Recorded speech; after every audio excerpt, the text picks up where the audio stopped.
சிறகுகள் வீசியே சுதந்திர ஆசையில் போகிறேன், நான் போகிறேன். சுசீலா வந்து என்னோட அக்கா. 4வது வரைக்கும் தான் படித்தாங்க. அதுக்கு மேலே படிக்க போக மாட்டேன் அப்படின்ட்டாங்க. எங்கள் வீட்டில் நிறைய மாடுகள், மாடு மேய்ச்சிக்கிட்டு இருந்தோம்.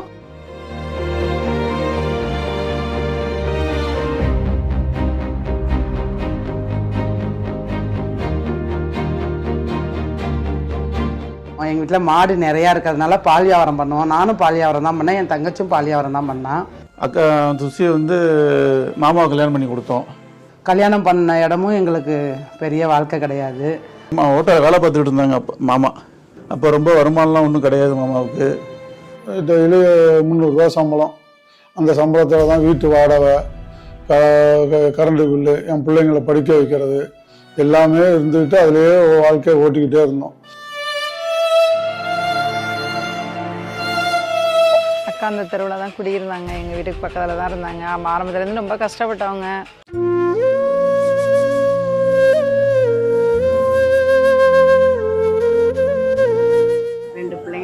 ரொம்ப கஷ்டப்பட்டாங்க. மாவு அரைச்சி கொடுக்கறது, மிளகு குத்தி தவணை கொடுக்கறது. துணி வியாபாரம் பார்த்தாங்க, பூ கட்டிக்கிட்டு இருப்பாங்க. பூ கட்டும்போது பார்த்தீங்கன்னா உட்காந்து கட்டும்போது இடுப்பெல்லாம் வலிக்கும் அப்படின்ட்டு அதுக்கு நைட்டெலாம் மாத்திரை போடுறான் அப்படிம்பாங்க.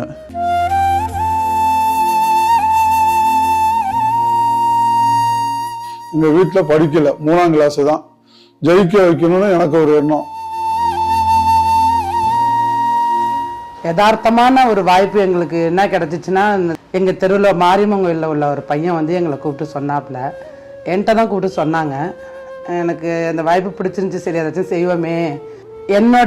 நான் நேராக ஜாயின் பண்ண உடனே என் தங்கச்சி வீட்டுக்கு தான் போனேன். என் தங்கச்சி வீட்டுக்கு அப்போ நான் போகிறப்ப கூட அவள் பூ கட்டிக்கிட்டு தான் இருந்தாள். கட்டிக்கிட்டு இருக்கிறப்ப போய் பேசணும். பேசினதுக்கப்புறம் அவங்கள்ட்ட அந்த அந்த பிஸ்னஸை எடுக்க கூட அவங்கள்ட்ட காசு கிடையாது. கொஞ்சம் கொஞ்சமாக ஒரு பிஸ்னஸ்க்குள்ளே நுழைஞ்சாங்க. எல்லாரையும் கூப்பிட்றாங்க.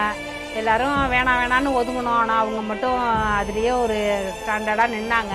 சேர்ந்து ஆரம்பத்தில் ஒன்றும் ரொம்ப பெரிய வருமானம்லாம் இல்லாத மாதிரி போயிட்டு இருக்கிற மாதிரி இருந்துச்சு அவங்களுக்கு. ஒரே ஒரு சைக்கிள் தான், ஓட்ட சைக்கிளை வச்சுக்கிட்டு அதை மீட்டிங் போயிட்டு வரப்போ நான் அழைச்சிட்டு 1 மணிக்கு நிற்போம், 12 மணிக்கு இருப்பேன். காலையில் 4 மணிக்கு வரும் பஸ் ஏறி. அப்போ நின்றுட்டு இருப்போம் பஸ் ஸ்டாண்டில்.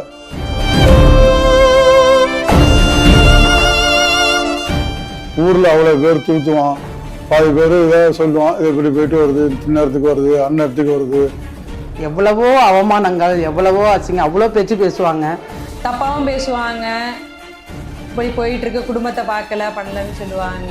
எல்லாம் நிறைய பேர் நெகட்டிவாலாம் பேசுவாங்க. நானே பேசியிருக்கேன், எல்லாம் வேணாம் சித்தி, எல்லாம் பண்ண வேணாம். அப்போ எல்லாம் புரியாது. அம்மா மேலே போகும், இங்கே ஒரு நாள் வரமாட்டாங்க. எல்லாரும் சொல்லுவாங்க, என்ன ஃபங்க்ஷனுக்கு வரமாட்டாங்களா, நல்லதுக்கு துக்கத்துக்கு கூட வரமாட்டாங்க, மீட்டிங் தான் போயிடுவாங்க. குறை சொன்னவங்க நிறைய பேர் குறை சொன்னாங்க. என்னடா இந்த பிஸ்னஸ் போனது, என்ன இப்படி போயிட்டு இருக்கு, பிள்ளைங்களை வீட்டை பார்க்கல, மாமியாரை பார்க்கல, அப்படிலாம் நிறைய சொன்னாங்க. எல்லாத்தையும் காலையில் வாங்க மாட்டேன். 2 பேரும் சேர்ந்து அந்த பிஸ்னஸை முழுமையாக செஞ்சோம். ஒரு சூழ்நிலையில அவங்களோட 2வது பையன் தவறி போயிட்டான். சோகத்திலே பெரிய சோகம் எதுன்னா புத்திர சோகம் தான்.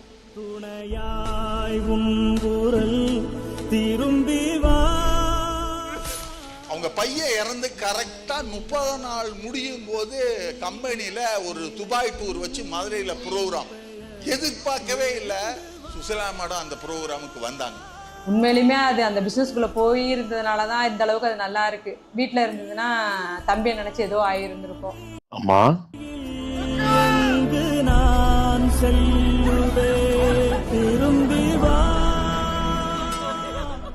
நாம தப்பு செய்யாத வரைக்கும் யாரையும் பார்த்து பயப்படணும்னு அவசியம் இல்ல, யாரையும் பார்த்து வெக்கப்படணும்னு அவசியம் இல்ல. நான் ரோட்ல போய் பிச்சை எடுக்கல, என் ப்ராடக்ட் விற்கிறதுக்கு ட்ரை பண்ணேன். பாயிண்ட் நம்பர் 3, பக்கத்து வீட்டு சுலோச்சனாவோ எதிர் வீட்டு சுஜாதாவோ பார்த்துட்டாங்கிறதுக்காக என்னால எனக்கு பிடிச்ச விஷயத்த பண்ணாம இருக்க முடியாது. என் பேச்சும் என் செயலும் உங்களுக்கு புரியாம இருக்கலாம், ஆனா என்ன நீங்க புரிஞ்சுக்கிற நாள் சீக்கிரமாவே வரும். முன்னாடி ஒன்றுமே தெரியாது அதுக்கு. நான் தான் ஒன்று சொல்லி கொடுப்பேன். இதை அப்படி செய், ஃபோனை ஆன் பண்ணுறது கூட நான் தான் சொல்லுவேன்.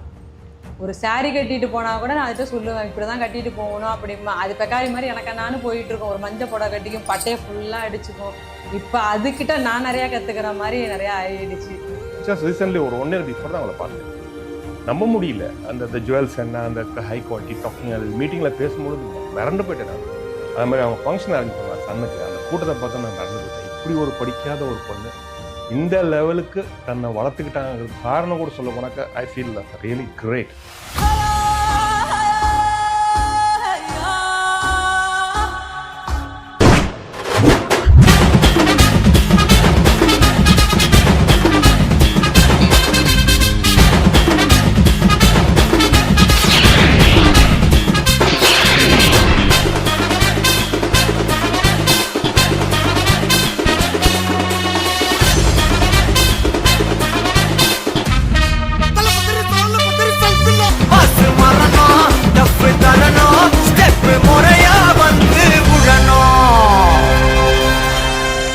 பொறுத்த வரைக்கும் நீடாமட்டில் ஒரு நல்ல ஒரு லேடிஸ் இந்த மாதிரி வளர்ந்துருக்காங்கன்னா அது அக்கா மட்டும்தான். அது எனக்கு தெரிஞ்சு நான் பார்த்துருக்கேன்.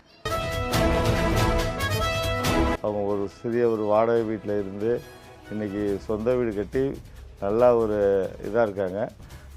அது வந்து உடனே நடந்ததில்ல, படிப்படியாக முன்னேறி இன்றைக்கி வந்திருக்காங்க. மற்ற பெண்களுக்கும் ஒரு உதாரணமாக இருக்குது.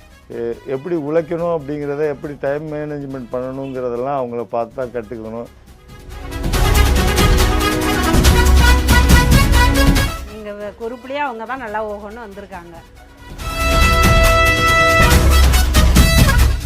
எல்லாத்தையும் மீறி நின்னதுனால தான் இந்த அளவுக்கு எங்கள் வம்சத்திலே கார் வச்சு ஒரு சொந்த வீடு, இவ்வளோ பெரிய வீடு கட்டி அவள் ஒரு பிஸ்னஸ் பண்ணுறான்னா எங்களுக்கு எனக்கெல்லாம் அவ்வளோ ஒரு சந்தோஷம்.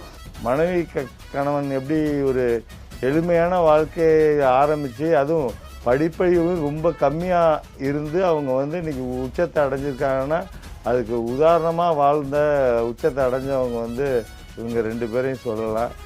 உழைப்பை போட்டால் முன்னேறதுக்கு எல்லாராலும் முடியும் அப்படிங்கிறதுக்கு என் தங்கச்சி ஒரு உதாரணம். அதோட பையன் கல்யாணத்துக்கு ட்ரெஸ் எடுக்கிறதுக்கு போயிருந்தோம்.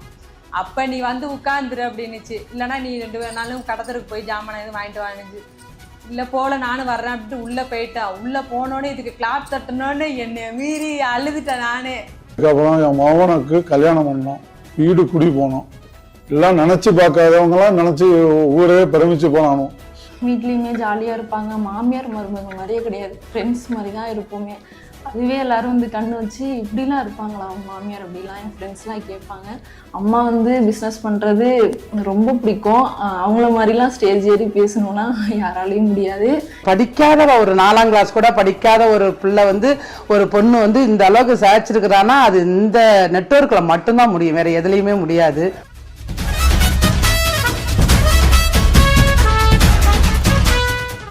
Really a talented girl.